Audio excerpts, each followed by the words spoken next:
안녕하세요. 미스터리 수사국에 오신 것을 환영합니다. 2009년 8월 17일 중국 난징 진화의 공안분국 경찰은 특별한 단속 작전을 벌였습니다. 이번 작전이 특별하다고 불린 이유는 일반적인 불법 행위가 아닌 대규모 스와핑, 배우자 교환 모임을 급습했기 때문입니다. 경찰은 현장에서 파티에 참여한 5명을 검거했고 이어 수사를 확대해 총 17명의 추가 참가자를 체포했습니다. 처음에만 해도 22명이 참여한 스와핑 사건 자체가 충격적이었지만 뒤이어 드러난 사실은 더욱 큰 파문을 일으켰습니다. 이 모임을 주도한 인물이 다름 아닌 고급 지식인 마야오 하이였던 것입니다. 마야오 하이는 난징 공업대학의 부교수였습니다. 그의 진술에 따르면 스와핑 모임에는 화이트 칼라 직종이 많았고 교사도 있었으며 연령대는 주로 30, 40대였고 최소 20살의 참가자도 있었습니다. 당시 50대였던 그는 모임에서 가장 나이가 많았다고 했습니다. 그는 또 자신과 2명의 네티즌이 광저우에서 온 여성 직장인 1명과 함께 만남을 가진 적도 있다고 밝혔습니다. 고급 지식인이 스와핑 모임을 조직했다는 사실은 중국 사회에 큰 충격을 주었고 당시 사회 각계각층에서 뜨거운 논쟁을 불러일으켰습니다. 2010년 4월 7일부터 8일까지 장수성 인민법원은 이 사건을 비공개로 심리했습니다. 피고인 22명 중 21명은 모두 유죄를 인정했으나 마야오 하이만은 스와핑은 죄가 아니라며 끝까지 반성하지 않았습니다. 기소된 22명 가운데 남성이 14명, 여성이 8명이었으며 마야오 하이는 징역 3년 6개월의 실형을 선고받았습니다. 나머지 21명은 집행유예에서 최대 징역 3년 6개월까지의 다양한 형을 선고받았습니다. 특히 이 22명은 집단 음란죄가 생긴 지 20년 만에 이 혐의로 실형을 선고받은 첫 사례로 기록되었습니다. 마야오 하이의 이야기는 2007년으로 거슬러 올라갑니다. 그는 난징 공업대학교의 부교수로 컴퓨터 과학 분야에서 학계에 꽤 알려진 인물이었습니다. 나이가 들었음에도 학문에 대한 열정은 식지 않았고 그의 노력과 성취는 젊은 학자들에게 꿈을 향해 나아가라는 영감을 주었습니다. 그러나 학문적으로 명망이 높았던 그도 사생활에서는 순탄치 않았습니다. 마야오 하이는 2번의 결혼 실패를 겪으며 사람과 결혼에 회의감을 갖게 되었습니다. 재판 과정에서 그는 가족에게 닥친 연이은 비극도 자신이 스와핑 활동에 빠져든 이유 중 하나라고 밝혔습니다. 둘째 형과 누나가 잇따라 정신질환으로 세상을 떠났고 가장 아끼던 조카딸마저 정신 이상을 보이다 강물에 몸을 던져 생을 마감한 것입니다. 이런 사건들이 이어지며 그의 정신은 크게 흔들렸고 마음을 달래기 위해 인터넷을 통해 해답을 찾기 시작했습니다. 어느 날 그는 우연히 아시아 교우센터라는 해외 사이트를 발견했습니다. 그 안에서 특히 그의 시선을 사로잡은 메뉴가 있었는데 바로 부부 교류였습니다. 호기심과 외로움이 뒤섞인 그는 곧바로 회원가입을 하고 사이트를 탐색하기 시작했습니다. 그곳에서 그는 부부가 서로의 배우자를 교환하는 모임이 실제로 존재한다는 사실을 알게 되었고 한동안 사이트 내용을 연구하며 관련 정보를 모았습니다. 마야오 하이는 국내에서도 비슷한 채팅방이 급증하고 있다는 사실을 알게 되었지만 경험 부족으로 참가자들이 자극적인 사진들을 올리는 바람에 대다수 채팅방이 곧바로 폐쇄되는 것을 보았습니다. 여러 차례 다른 모임에도 들어가 보았지만 결과는 같았습니다. 결국 그는 직접 부부 커플 자율여행 채팅방이라는 이름으로 단체방을 만들었습니다. 채팅방이 오래 유지되도록 3가지 규칙을 특별히 정해두었고 겉보기에는 평범한 여행 모임처럼 꾸몄습니다. 그러나 참가자들은 모두 그 이면을 알고 있었고 실제로는 만남의 시간과 장소를 정해 스와핑 모임을 여는 것이 목적이었습니다. 마야오 하이는 재판에서 모든 참여자들은 자발적이었으며 강요는 없었다 라고 주장했습니다.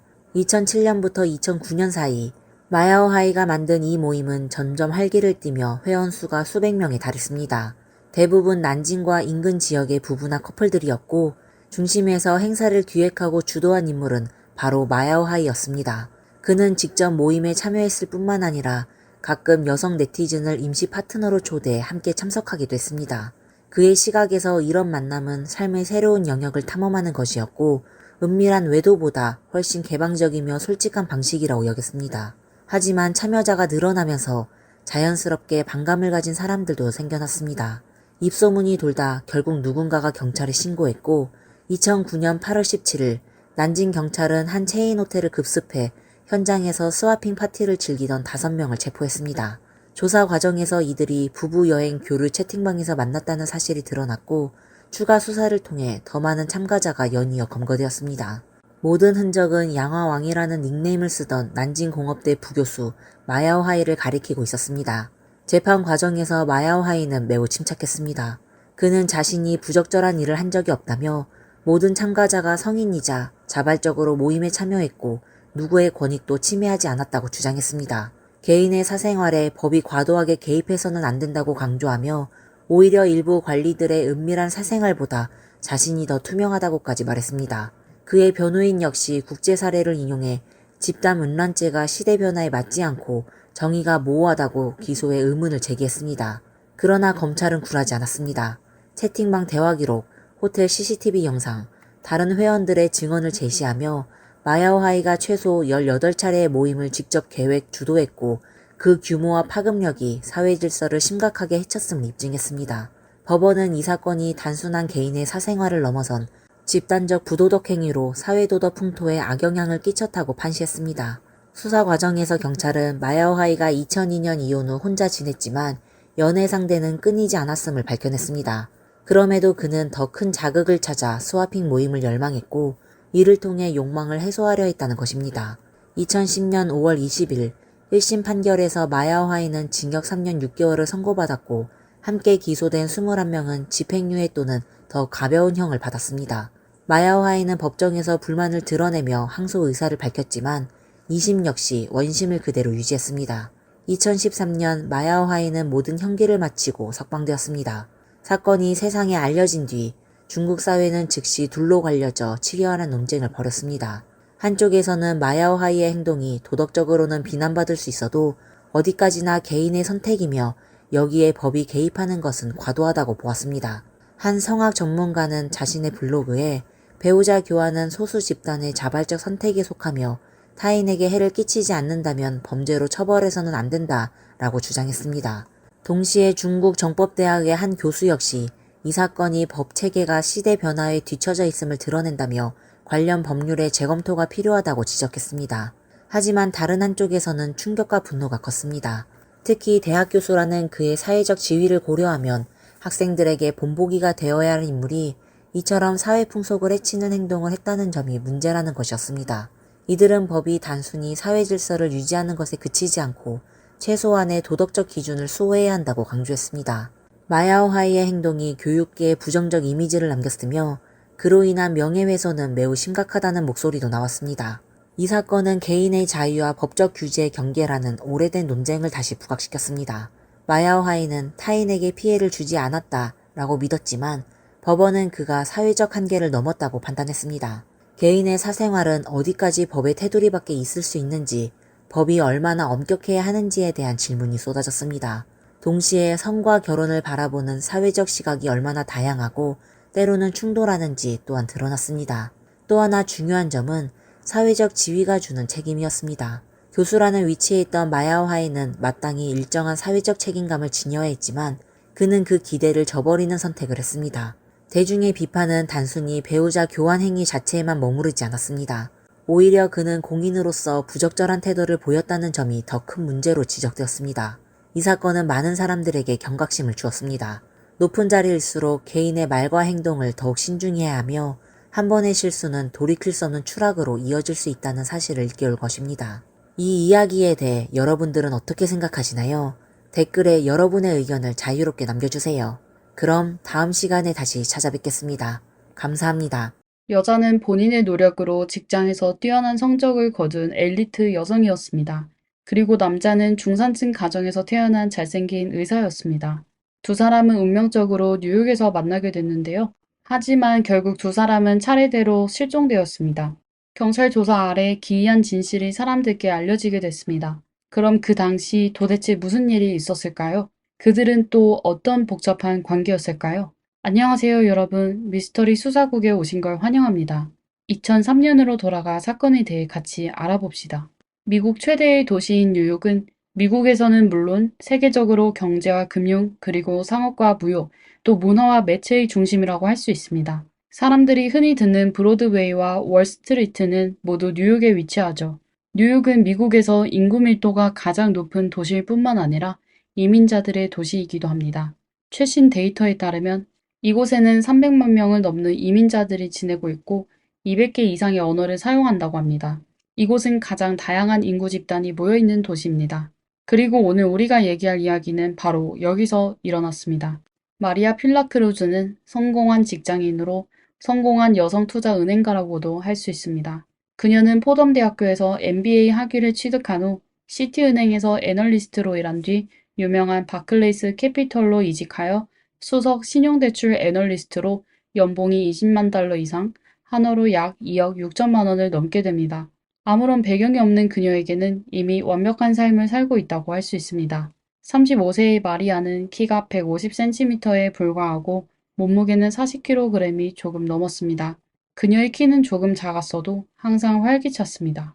그녀는 얼굴뿐만 아니라 몸매 관리도 잘해서 겉보기에 25살 정도밖에 안 되는 것 같았습니다. 마리아는 본인의 생활에 아주 만족하였습니다.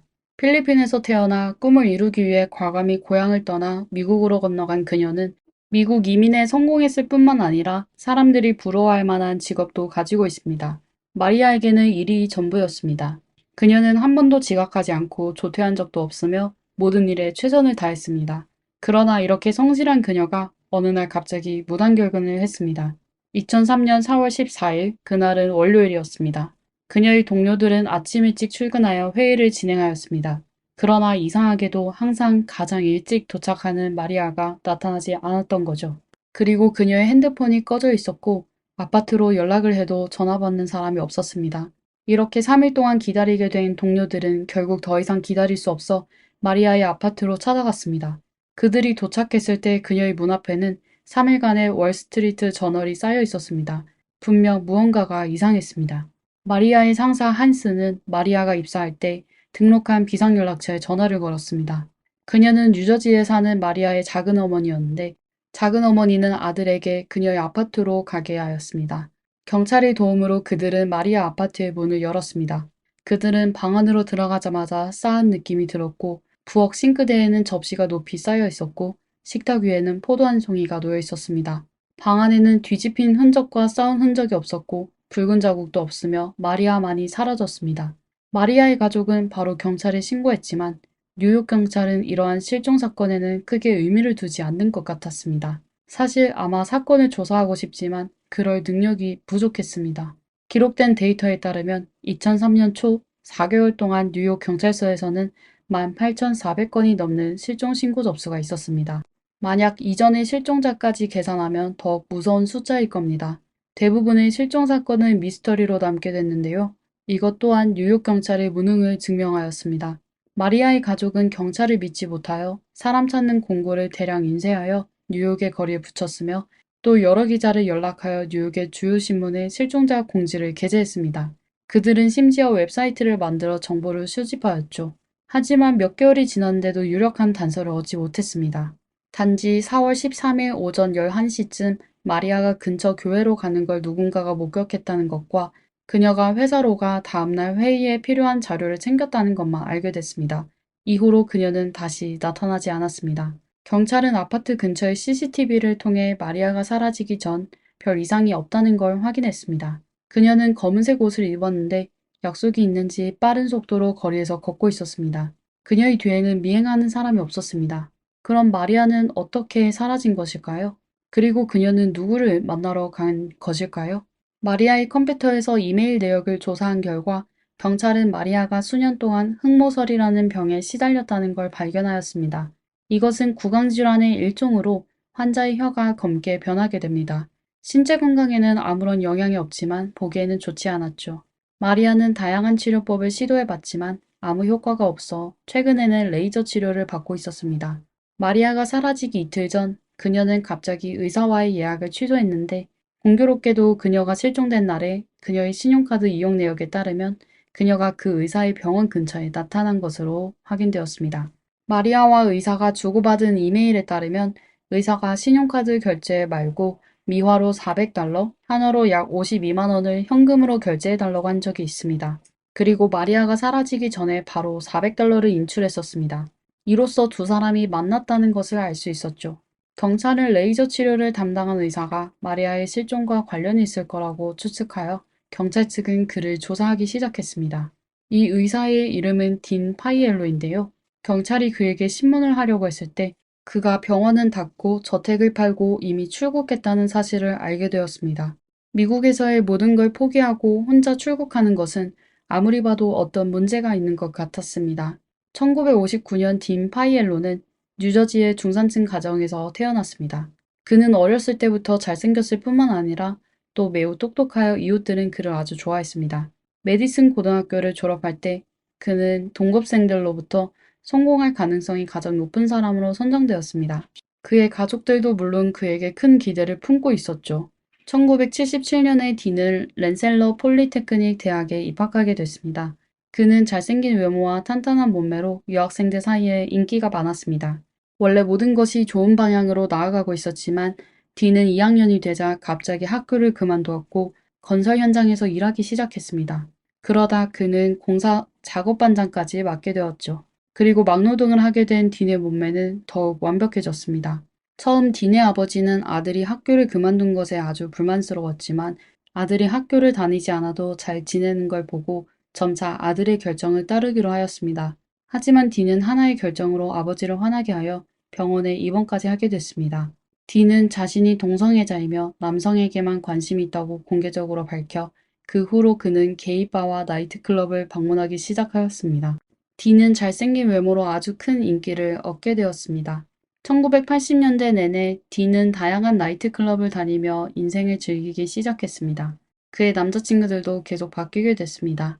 딘은 놀기 좋아했지만 그의 사업은 아주 성공적이었습니다. 그는 공사 작업반장 일을 했을 뿐만 아니라 건설을 전문으로 하는 회사를 설립하기도 했습니다. 그가 건설업으로 많은 수입을 얻게 되어 뉴욕에서 고가의 단독주택을 구입하기도 하였죠. 그의 주택은 오래되었는데요. 이는 또 꽤 유명했습니다. 그곳은 바로 한때 국제에서 유명한 오페라 가수인 마리아 예리차의 집이었습니다. 집을 구입한 딘은 방탕한 삶을 살기 시작했습니다. 딘은 더 이상 발전을 추구하지 않고 술에 중독됐을 뿐만 아니라 불법 약물을 사용하는 나쁜 습관까지 생겼었죠.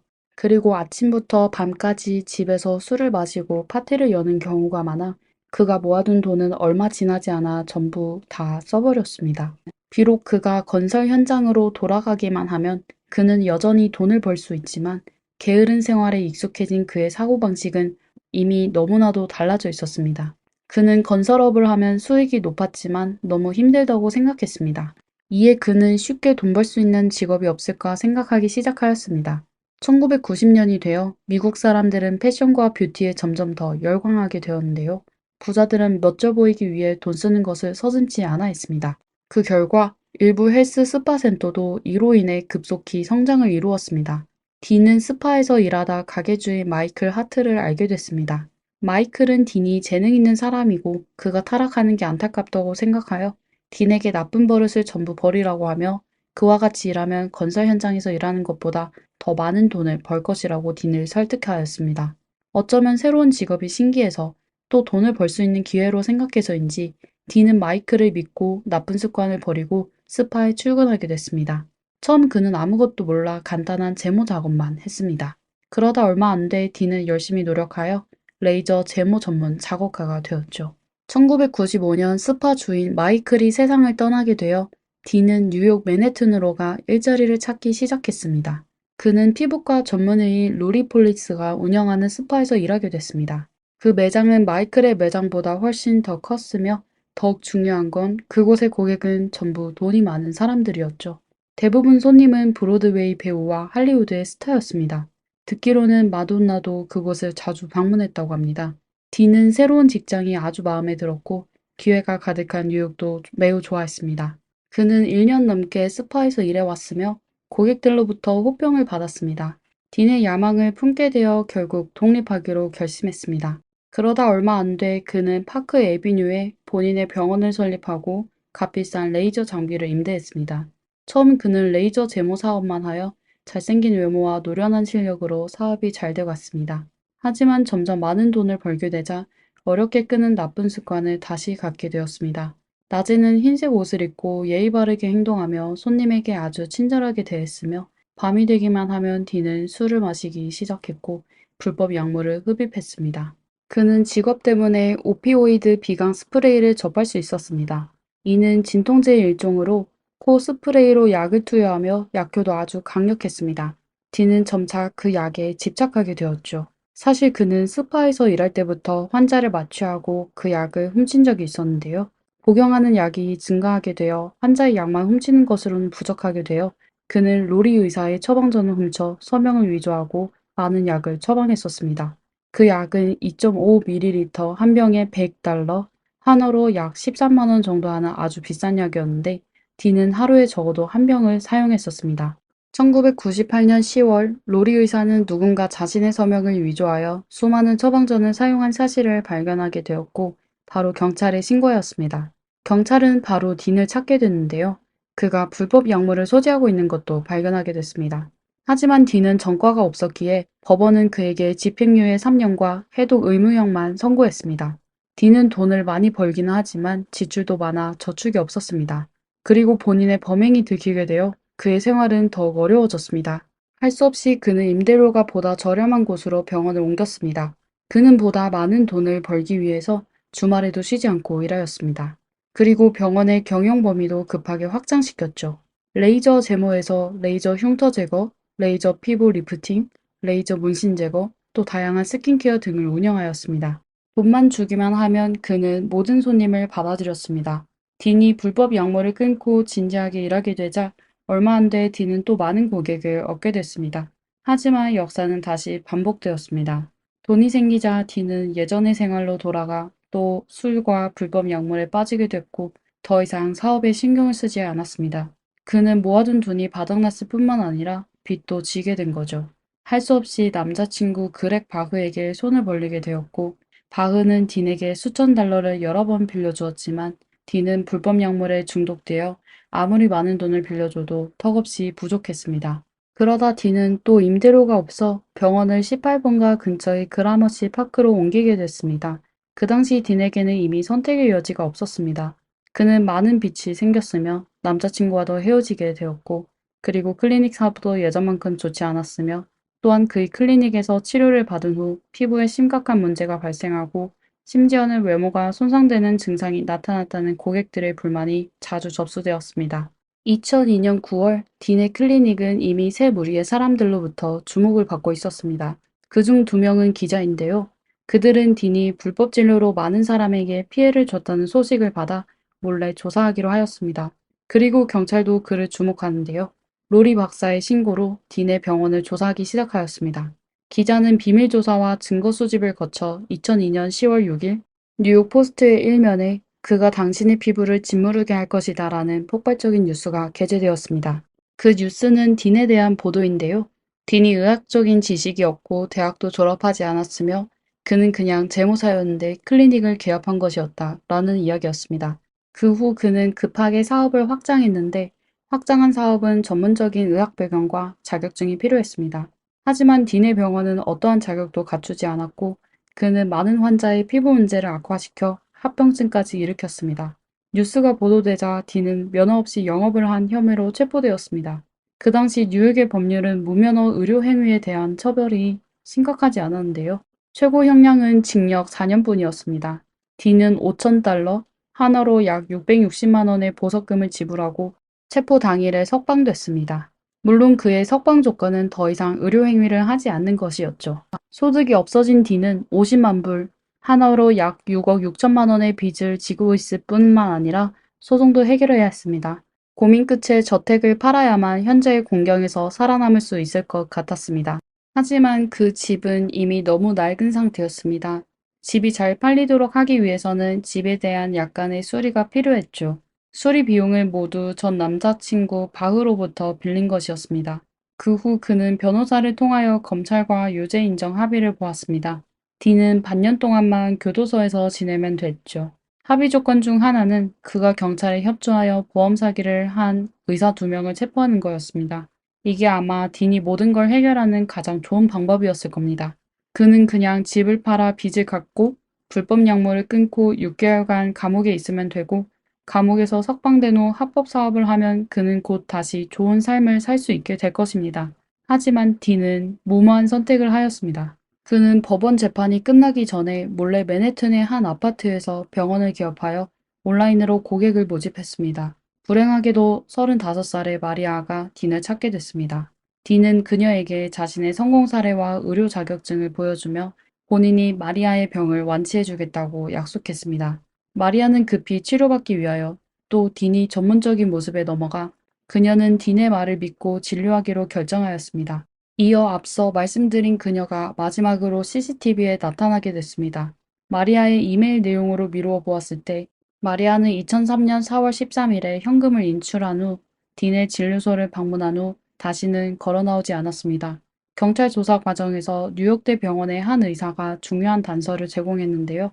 그는 4월 13일에 딘이 그에게 전화하여 한 여성 환자가 리도카인을 주사한 뒤 경련과 쇼크가 발생했다며 어떻게 해야 하는지를 물었고 그는 딘에게 서둘러 병원으로 가서 응급치료를 받으라고 하였습니다. 하지만 딘이 환자를 병원 응급실로 보냈는지는 모른다고 전했습니다. 여기까지 조사하게 된 경찰은 딘이 마리아를 해친 뒤 해외로 도주한 것으로 추측하였습니다. 하지만 마리아가 어디에 있는지는 역시 누구도 몰랐습니다. 피해자를 찾지 못하면 경찰이 할 수 있는 게 별로 없었습니다. 설령 딘을 체포했다 하더라도 유죄 판결을 하기는 쉽지 않았습니다. 바로 이때 딘의 전 남자친구 바흐가 중요한 단서를 제공했습니다. 그는 딘이 저택을 팔기 직전에 이상한 행동을 했었다고 하였습니다. 알고 보니 딘은 저택이 판매되기 전날에 이상한 시멘트 더미를 차고에 넣었습니다. 그리고 바흐가 우연히 차고에 들어가자 딘은 그에게 욕을 하며 당장 쫓아냈습니다. 바흐는 또 차고에서 썩은 내가 났다고 진술하였습니다. 그 당시 마침 마리아가 사라진 지 며칠 뒤였습니다.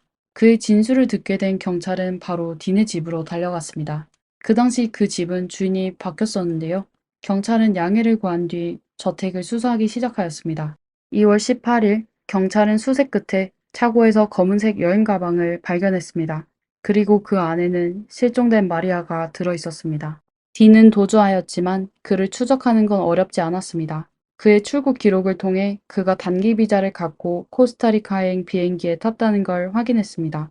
경찰은 그와 친구들의 이메일을 통해 그의 IP 주소를 확보하였고 그가 코스타리카의 수도인 사노세에 있다는 걸 알게 됐습니다. 심지어 경찰보다 더 빨리 딘을 찾아낸 기자도 있었습니다. 딘은 게이바를 자주 다녀 사진 한 장으로 그를 바로 찾을 수 있었습니다. 경찰은 딘의 사진을 신문에 게재하여 얼마 지나지 않아 어떤 리조트 주인은 제보를 전했습니다. 그는 신문에 나온 그 사람이 바로 저희 리조트에 있으니 빨리 서둘러서 오세요 라고 하였습니다. 2004년 2월 26일 코스타리카 경찰은 리조트로 출동하였습니다. 그 당시 딘은 호텔 수영장에서 여유롭게 음료를 마시고 있었고 그는 갑자기 나타난 경찰을 보고 전혀 당황하지 않으며 저항하지도 않고 아주 침착하게 경찰을 따라갔습니다. 딘은 자신이 저지른 범죄가 미국으로 돌아가면 특급 상해죄 혐의로 유죄 판결을 받아 종신형을 선고받게 되거나 일반 상해죄로 유죄 판결을 받아 25년 동안 감옥에서 지내야 된다는 걸 잘 알고 있었습니다. 이에 그는 미국으로 돌아가는 걸 거부하였습니다. 딘은 이민 변호사를 고용하여 법률의 허점을 찾아냈습니다. 그것은 바로 코스타리카와 미국 간의 범죄인 인도 협정에 코스타리카 국민의 범인의 인도가 금지되어 있다는 것입니다. 딘은 자신이 코스타리카 국민이 되면 모든 문제가 완벽하게 해결될 것이라고 생각하였습니다. 이민을 하기에는 시간이 부족하여 그는 이전에 집주인 부부를 찾아 자신을 양자로 입양해달라고 부탁하였습니다.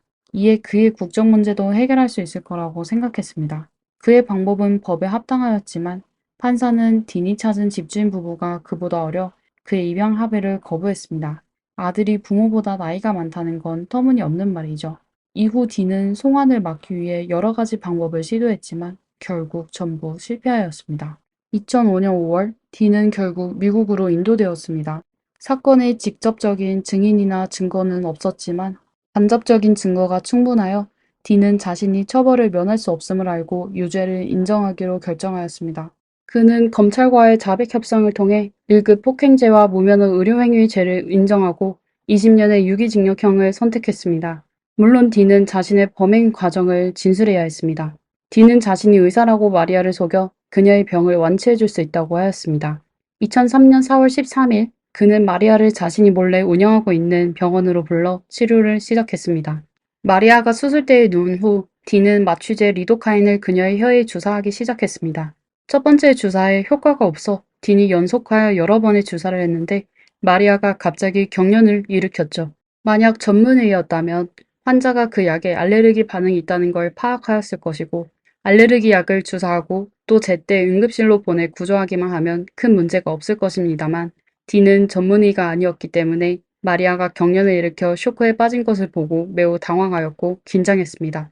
그는 무엇을 해야 할지 몰라 의사 친구 데이비드에게 전화를 걸어 해결책을 요청할 수밖에 없었습니다. 데이비드는 그에게 서둘러 구급차를 불러 병원에 구조 요청을 해야 한다고 말했습니다. 하지만 디는 몰래 병원을 운영하는 것이 경찰에 발각될까봐 결국 마리아를 구조하지 않았습니다. 그는 마리아의 경련이 끝날 때까지 기다렸다가 마리아의 심박이 멈추었을 때 그는 검은색 여행 가방을 찾았습니다. 마리아는 몸집이 작았기 때문에 그녀를 여행 가방에 넣을 수 있었습니다. 그 후 디는 아무 일도 없다는 듯이 여행 가방을 승용차의 트렁크에 싣고 집으로 돌아갔습니다. 이틀 후 그는 마리아를 저택의 차고에 묻어버렸습니다. 여기서 언급해야 할 것은 마리아가 알레르기 반응을 겪은 후 여행 가방에 넣어졌을 때 그녀는 살아 있었을 가능성이 높았습니다. 2003년 9월 D는 집을 팔고 미국을 떠났습니다. 그는 45만 달러, 한화로 약 6억 원의 집을 팔았습니다.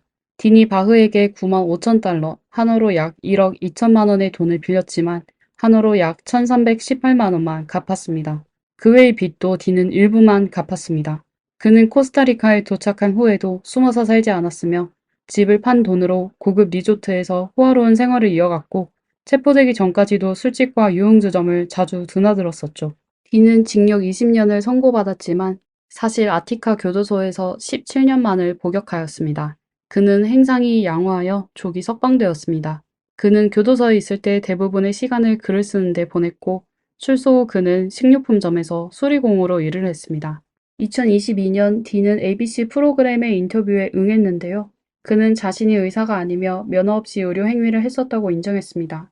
그리고 마리아에게 치료하기 전날 밤 그는 술을 많이 마시고 불법 약물을 다량 투여하여 그 다음날 컨디션이 안 좋았었다고 말했습니다. 알고 있어요. 마지막 진료 때 제가 술에 취한 상태였던 거요. 그녀는 매우 불편해했어요. 치료 과정은 길었어요.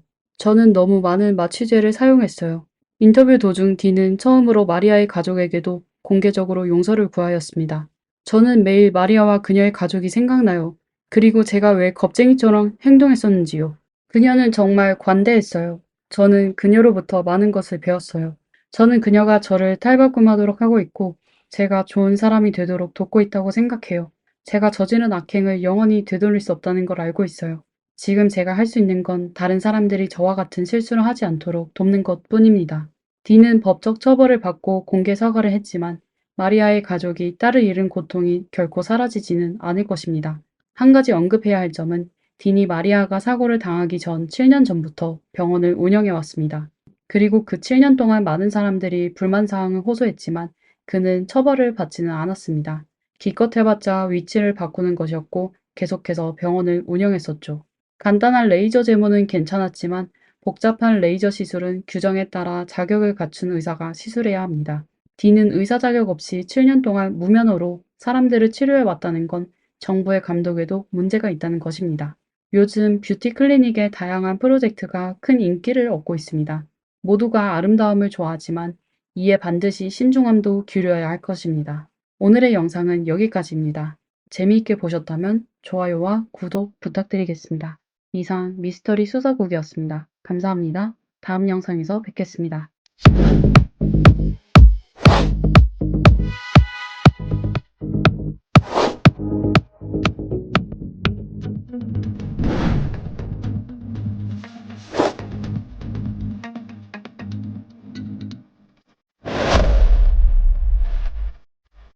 안녕하세요. 미스터리 수사국입니다. 오늘은 저희와 같이 스트리퍼의 함정을 알아봅시다. 하룻밤에 명품 가방을 사고 일주일 만에 차를 구매하고 한 달 만에 집을 구입합니다. 이 여성들은 법적 책임을 회피하는 완벽한 수단으로 돈을 많이 벌었습니다. 그럼 그녀들의 거짓말에 넘어간 남자는 머리가 좋지 않았던 걸까요?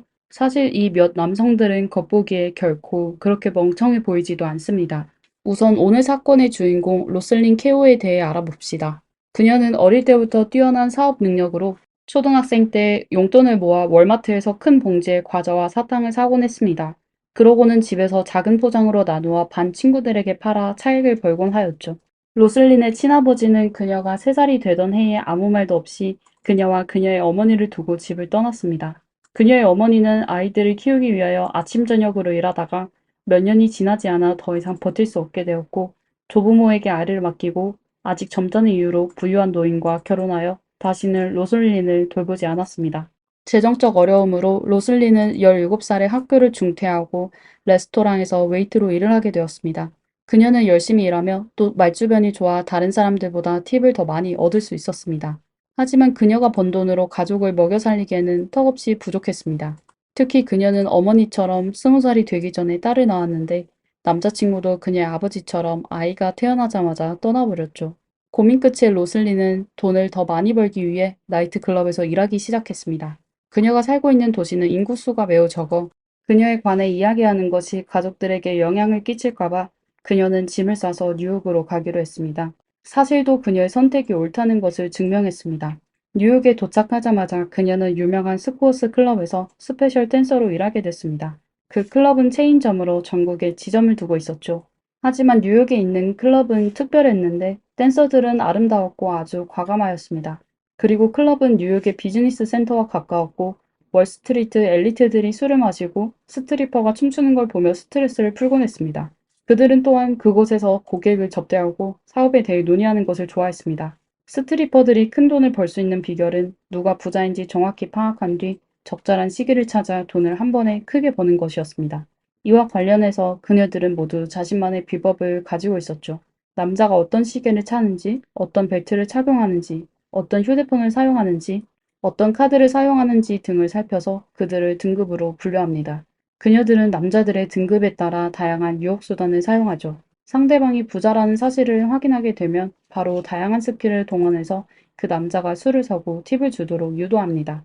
또 시기를 잘 파악하여 손님을 바이 룸으로 데려가죠. 정보에 따르면 그곳은 야릇한 분위기가 가득하고 프라이빗한 룸이었습니다. 룸의 시간당 요금은 $1,000로 하나로 약 135만 원부터 시작하여 상한선은 없었습니다. 가장 저렴한 술은 한 병에 $500, 하나로 약 67만 원이 되는 샴페인이었고 소비도 무제한이었습니다. 이런 장소에서 돈을 가장 많이 버는 댄서는 가장 아름답거나 춤을 가장 잘 추는 댄서가 아니며 사람을 확실히 잘 보고 말주변이 좋고 남자가 돈을 잘 쓰게끔 하는 사람이었습니다. 그리고 로슬리는 그곳에서 아주 뛰어난 존재라고 할 수 있었습니다. 그녀는 웨이트로 일할 때부터 부자를 알아보는 방법을 배웠습니다. 더욱이 그녀는 어린 시절의 환경 때문에 다른 사람과 말하는 법을 잘 알고 있었죠. 아무리 화가 나더라도 그녀는 드러내지 않고 사람을 즐겁게 해줄 수 있었습니다. 처음 로슬리는 1년 동안만 돈을 벌고 그 후 경제적 어려움을 극복한 후 스트리퍼 일을 그만두었습니다. 학교로 돌아가서 학위를 취득하고 보통의 일을 찾아 좋은 삶을 살려고 했습니다. 하지만 그녀가 하룻밤만 움직이면 수만 달러를 벌 수 있게 되자 그녀는 평범한 삶을 사는 건 잠시 미뤄도 될 거라는 생각이 들었습니다. 하지만 쉽게 큰 돈을 벌 수 있는 날들은 오래 지나지 않아 나쁜 소식이 전해져 왔습니다. 이는 미국의 경제 위기가 시작된 것이죠. 가장 큰 피해를 입은 사람은 월스트리트의 엘리트들이었습니다. 그리고 로슬린을 비롯한 스트리퍼의 수입도 점점 줄어들었습니다. 사실 그녀들은 평범한 사람들보다 더 상황이 안 좋아졌습니다. 그녀들은 기본급이 없을 뿐만 아니라 오히려 클럽의 무대비를 지불해야 했습니다. 곧 로슬린은 자신이 밤새 춤을 추는데 오히려 클럽에 바쳐야 할 돈도 벌 수 없다는 걸 알게 됐습니다. 그녀는 이미 빠르게 돈 버는 맛을 알게 되어 서빙 일을 하는 것은 불가능한 일이었습니다. 이렇게 그녀의 동료들은 비밀리에 특별한 서비스 사업을 시작하게 됐습니다. 하지만 로슬리는 끝내 마음을 독하게 먹지 못하고 한편으로 계속 춤을 추며 한편으로는 손님들을 주의 깊게 관찰하기 시작했고 돈이 많은 손님이 오기를 기대했습니다. 결국 그녀는 드디어 한 사람을 잡게 되었습니다. 그러나 그는 돈이 많지 않은 늙은 남자였죠. 오늘의 두 번째 주인공은 사만다 바바시입니다. 사만다는 얼굴부터 몸매까지 과도한 성형수술을 받은 것으로 보였습니다. 그녀는 나이트클럽의 단골이었는데 춤을 춘 적이 없고 다른 남자들과 클럽을 방문하곤 하였습니다. 그녀가 무엇을 하는 사람인지는 아무도 모르지만 그녀는 사치품으로 둘러싸인 부자인 것만 확실하였습니다. 미국 전체가 경제위기인데도 불구하고 그녀는 예전처럼 잘 살고 있었습니다. 로슬린도 이 여성의 실태를 파악할 수 없었죠. 호기심에 그녀는 사만다에게 접근하기 시작하였습니다. 뜻밖에도 두 사람은 공통점이 많았습니다. 그녀들은 모두 가난한 가정에서 태어나 어릴 때 학교를 그만두고 일을 했으며 두 사람 모두 미혼모였습니다. 두 사람이 서로를 알게 된 후 로슬리는 마침내 마음속의 질문을 물었습니다. 저한테 얘기해보세요. 어떻게 돈을 버시나요? 그녀의 질문에 사만다는 알 수 없는 미소를 지으며 내일 월스트리트에서 만나요. 제가 보여드릴게요. 곧 알게 될 거예요. 라고 하였습니다. 다음날 로슬리는 약속 시간에 맞춰 갔는데 사만다를 못 알아볼 뻔했습니다. 잘 재단된 양복과 스커트를 입고 섬세한 화장을 하고 가방에는 노트북을 들고 있는 사만다는 일하는 엘리트와 같았습니다. 사만다는 호화롭게 장식된 바에 앉아 와인 한 잔을 주문하고 목표물을 찾기 시작했습니다. 근처에는 전부 고급 오피스 빌딩이 있었는데 그곳에서 일하고 있는 사람들은 퇴근 후 술을 마시며 즐기곤 하였습니다. 곧이어 사만다는 목표를 정했습니다. 그는 롤렉스를 착용하고 AE 블랙카드를 긁는 중년의 남성이었습니다. 그녀는 빈자리를 찾는 척하다 곧 상대방과 대화를 시작했습니다. 그 남자는 한 회사의 고위 임원이었고 뉴욕으로 출장을 온 것입니다. 남자가 사만다에게 무슨 일을 하고 있냐고 묻자 그녀는 웃으며 영업일을 해요 라고 대답했습니다. 그렇게 두 사람은 대화를 시작하게 되었습니다. 사만다는 일하며 스트레스를 많이 받는다며 또 상사가 엄격하고 고객들과 사이좋게 지내기가 어려운 척했습니다. 그녀는 와인을 몇 잔 하더니 상대방을 유혹하기 시작하였습니다. 남자는 그녀의 모습을 보고 은근히 기뻐하였습니다. 그리고 사만다가 한 다음 말은 남자로 하여금 오늘 밤 이 여자와 무슨 일이 있을 거라고 확신하게 됐습니다. 사만다는 그에게 자리를 옮겨서 계속 술을 마실래요? 라고 말했습니다. 그녀의 말에 남자는 바로 계산하고 그녀를 따라 스코어스로 갔습니다. 여기까지 시청자 여러분께서도 어느 정도 짐작이 가셨을 거라 믿습니다. 사만다는 사실 꽃뱀이었습니다. 클럽의 주류 판매는 막대한 수익을 남겼습니다. 500불의 샴페인은 사실 그냥 스파클링 와인인데 비싸봤자 수십 달러밖에 하지 않았습니다. 그리고 객실비를 포함하면 1박 비용이 90% 이상이 순수 수익이 될 수 있습니다. 사만다는 우연히 만나게 된 남자들을 속여 돈을 쓰게 하고 술집은 40%의 몫을 그녀에게 주곤 했죠. 어떻게 보면 사만다에게는 원금이 들지 않는 장사였습니다. 그녀의 말을 듣게 되자 로슬린도 마음이 동했습니다.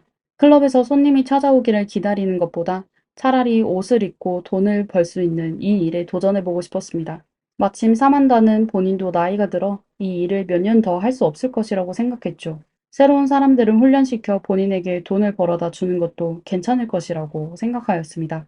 이렇게 두 사람은 합작하여 꽃뱀이 되기로 결정하였습니다. 그 후 그녀들은 카리나 파스코치라는 여성도 불러 같이 일하게 됐습니다. 그녀는 예술 전공의 대학생으로 평소에는 술집에서 술을 파는 아르바이트를 하고 있었고 스트리퍼는 아니었습니다. 그녀를 막 일을 시작한 인턴 역할을 시키기에는 마침이었죠. 이렇게 세 사람은 한 팀으로 돈을 벌기 시작했는데 곧 문제를 발견합니다. 유혹을 받는 남자들은 대부분 단 한 번만의 육체적 관계나 돈으로 연인 관계를 유지하려고 했습니다. 그녀들은 상대방을 마음대로 거부할 수 없었습니다. 게다가 가끔은 매우 인색한 남자들도 있었습니다. 사만다는 처음에 이 일을 하면서 몸을 절대 팔지 않아도 된다고 당부했었는데 말이죠. 만약 그녀들이 그런 사람을 만나게 되면 어떻게 했을까요? 사만다의 계획으로는 이런 상황이 닥쳤을 때 그녀들을 전문 서비스 업계의 여성을 찾아 그녀들을 대신하게 하려고 했습니다. 하지만 그 남자들은 멍청하지도 눈이 먼 것도 아니었습니다.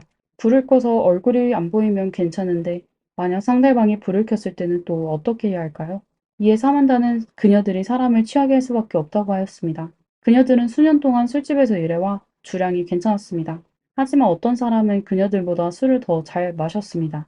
그녀들은 토할 정도로 술을 마셨지만 상대방은 아무렇지도 않은 경우가 있었죠. 이런 상황을 여러 번 겪은 뒤 더 이상 술을 마실 수 없다며 사만다에게 다른 방법을 생각해 보라고 했지만 사만다는 짧은 시간 내에 좋은 해결책을 생각해내지 못했습니다. 이때 그녀는 TV 뉴스를 통해 마약 밀매 조직이 체포됐다는 소식을 접하게 됐습니다. 사만다는 그녀들도 마약을 접할 수 있겠다고 생각했습니다. 그녀는 친숙한 밀수업자 몇 명을 찾아 비슷한 약을 구입하였습니다. 다음의 작업에서 팀원들은 몰래 고객의 컵에 약을 탔죠. 결과적으로 효과는 매우 좋았고 상대방의 주량이 아무리 좋더라도 술을 두 잔만 마셔도 약에 취해 쓰러졌습니다.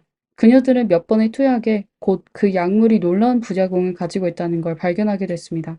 소량만 투여해도 그 남자들은 꼭두각시처럼 행동하고 시키는 대로 했는데 다음날 깨어났을 때는 아무것도 기억하지 못하는 것이죠. 이렇게 그녀들은 목표의 남성이 약을 먹은 후 그의 신용카드의 사용 한도가 초과될 때까지 긁었습니다. 약물로 인해 그 남자들은 전혀 저항을 할 수 없었습니다. 이런 갑작스러운 큰 소비는 신용카드 회사가 의심해서 카드 소유자에게 전화를 걸어 확인 요청을 하는 경우가 많습니다. 이때 그녀들은 남자의 비서인 척하며 전화를 받아 손님을 접대하고 있으니 걱정하지 않아도 된다고 하였습니다. 그렇다면 남자들이 술에서 깬 후 그 엄청난 소비 내역을 보게 된다면 무슨 일이 일어날까요? 그들은 거의 100% 자신이 운이 나빴다고 생각하고 몰래 카드값을 납부할 것입니다. 이건 그들 대부분이 이미 결혼을 했고 또는 기업이나 정계에서도 높은 지위를 갖고 있기 때문에 그런 클럽에서 돈을 쓰는 게 사실 불명예스러운 일이었습니다. 만약 신용카드 회사에서 추적을 하게 되면 그들의 체면을 깎을 수 있어 오히려 비용을 지불하는 게 더 깨끗했습니다. 남자들이 경찰에 신고하지 않을 것을 알게 된 몇몇 여성은 더욱 방탕해졌습니다. 그녀들은 한 장 또 한 장의 신용카드를 긁기 시작했고 사만다의 조직은 점점 더 커져갔습니다. 그녀는 다양한 연령대와 다양한 스타일의 여자들을 모집하고 본인의 판매 회사를 설립하기도 했습니다. 자신을 사장직에 올리고 로슬린을 부사장으로 만들었습니다. 하지만 그녀들은 진정한 사랑을 찾고자 하는 남자에게 결국 패배할 것이라고는 꿈에도 생각지 못했습니다. 도대체 무슨 일이 발생한 것일까요? 그는 요난이라는 뉴욕의 심장 전문의였습니다. 사만다는 대학생인 카리나에게 졸업을 앞둔 간호사로 가장하여 의사에게 애정이 느껴지는 문자를 보내라고 하였습니다. 싱글인 닥터 요나는 바로 그녀의 매력에 빠지게 되었습니다. 얼마 후 그는 카리나에게 저녁 식사를 요청하였는데 와인을 몇 잔 마시자마자 기절하듯 쓰러졌습니다. 다음날 의사는 낯선 호텔 스위트룸에서 깨어나게 되었고 그의 옆에는 카리나가 수필로 적은 하나의 카드가 있었습니다.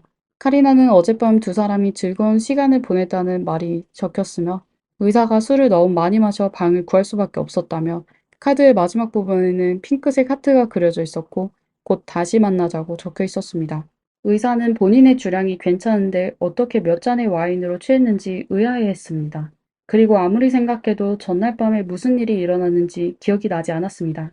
나중에 의사는 그가 너무 신나 술을 많이 마시게 된 거라고 생각했습니다. 그는 카리나에게 전화를 걸어 술에 취해 실수했다며 다시 한번 그녀와 데이트를 하고 싶다고 하였습니다. 손님이 적극적으로 데이트를 요청하는 것은 당연히 좋은 일이죠. 그래서 카리나는 다시 예쁘게 차려입고 약속 장소로 갔습니다. 이번에도 지난번과 다를 바 없었습니다. 와인 몇 잔을 마시고 청구서에 사인한 것만 기억나고 호텔에서 깨어나 자신이 무슨 일을 했는지는 전혀 몰랐습니다. 하지만 그의 의사신문도 그냥 있는 것은 아니었습니다. 뭔가 이상하다고 느껴지기 시작하였지만 그래도 카리나를 의심하고 싶지는 않았습니다. 그의 입장에서 카리나는 순수하고 아름다운 간호사일 뿐 또 그가 가장 사랑하는 사람이었죠. 이런 그녀가 어떻게 거짓말을 할 수 있을까요? 물론 또 다른 이유는 그 당시 의사는 자신의 신용카드 내용을 확인하지 않았기 때문이었습니다. 그래서 그는 다시 사랑하는 여자에게 데이트 신청을 했습니다. 데이트 신청을 받은 카리나는 저절로 웃음이 났습니다. 부자들은 원래 그렇게 멍청한 걸까요? 하지만 그녀가 데이트 장소에 도착했을 때 그녀는 더 이상 웃을 수 없었습니다. 의사가 정한 약속 장소는 재즈 콘서트였습니다. 음악이 시작되면 공연장에는 술이 제공되지 않아 그녀가 약을 탈 수 없었습니다. 그녀는 할 수 없이 의사와 이야기를 나눴죠. 그러다 마침내 콘서트가 끝나자 카리나는 그에게 근처 바에 가서 술 한잔 하자고 제안했습니다. 그 후 의사는 지난 두 번의 데이트와 같이 또 호텔에서 깼죠. 하지만 이번에 그의 휴대폰에는 카드 회사에서 온 문자가 있었습니다.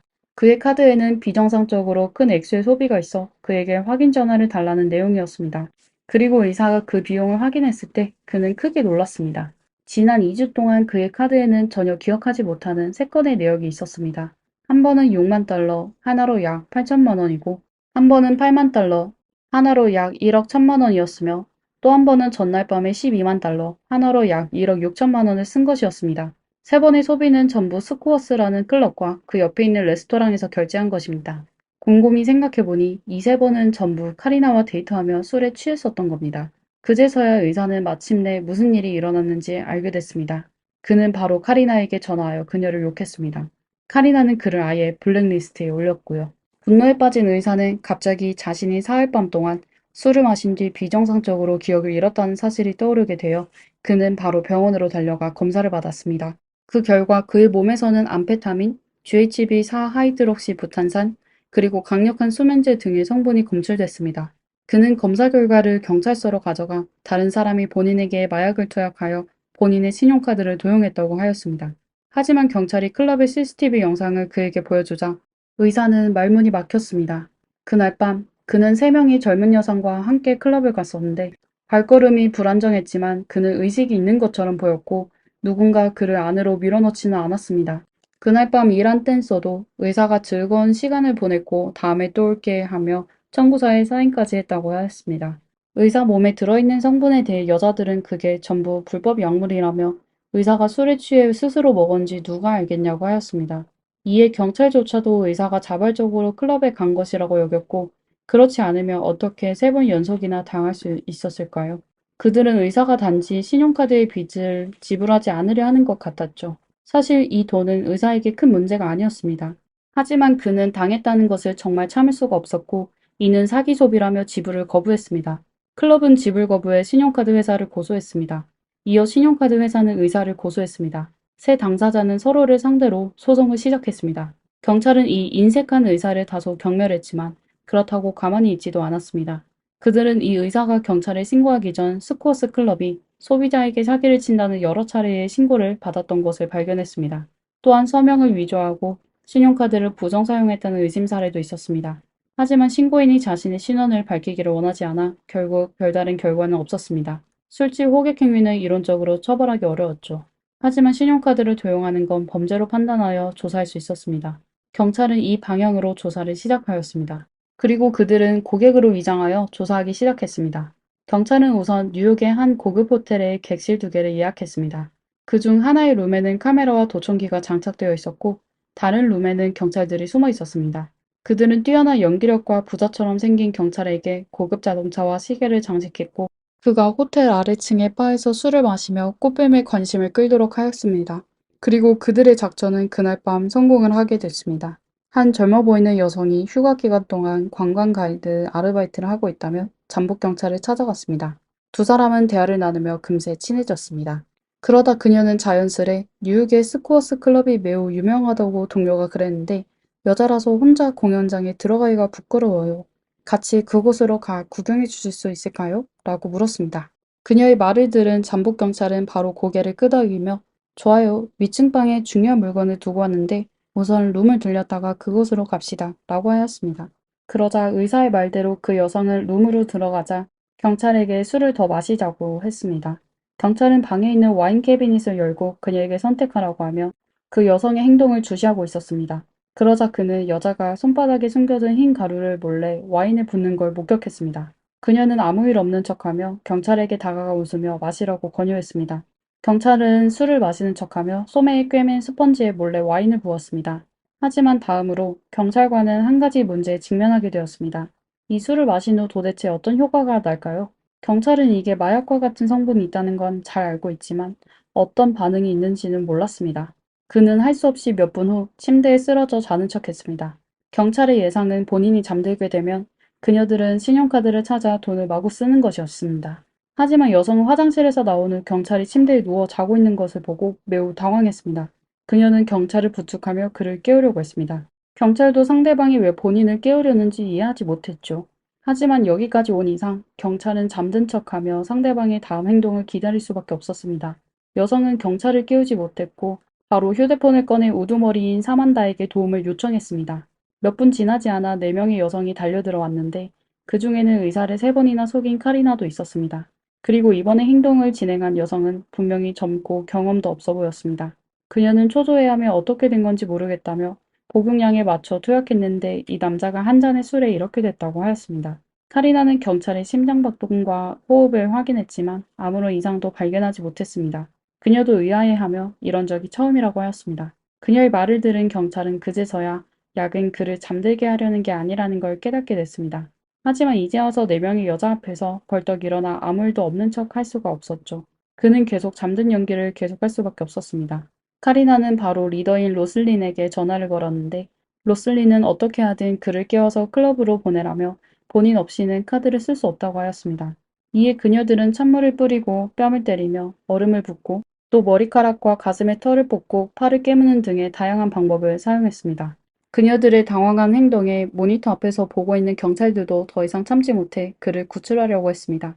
하지만 그들이 조치를 취하려던 순간 카메라 속 경찰은 몰래 발을 흔들고 있는 것을 발견하게 됐습니다. 이건 그가 아직 버틸 수 있으니 그녀들이 눈치채지 못하게 하라는 것입니다. 그의 동료들은 웃음을 참으며 그녀들이 계속하여 그를 고문하고 있는 걸 지켜보기만 하였습니다. 거의 30분 이후 그녀들은 최선을 다했지만 경찰은 여전히 깨어나지 않았습니다. 결국 그녀들은 이 남자가 어떤 질병으로 깨어나지 못했다며 결론을 지어 포기할 수밖에 없었습니다. 사만다는 결국 전화상으로 우리는 돈을 원하는 거지 누구를 해치려는 게 아니다라고 전했습니다. 그래서 그녀들은 그 남자를 위해 구급차를 불렀습니다.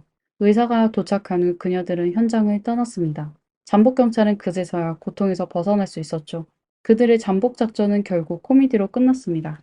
하지만 경찰은 중요한 증거를 많이 획득했죠. 그 여성들은 피해자에게 약물을 투여하여 그들의 의식이 흐릴 때 신용카드를 사용하여 큰 액수의 청구서에 서명한 겁니다. 가장 중요한 건 손님이 직접 클럽에 갔을 때만 카드를 긁는다는 겁니다.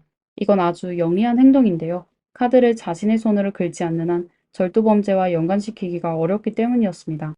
이것만으로는 경찰이 그 우스꽝스러운 잠복 수사로 누구를 체포할 수는 없었습니다.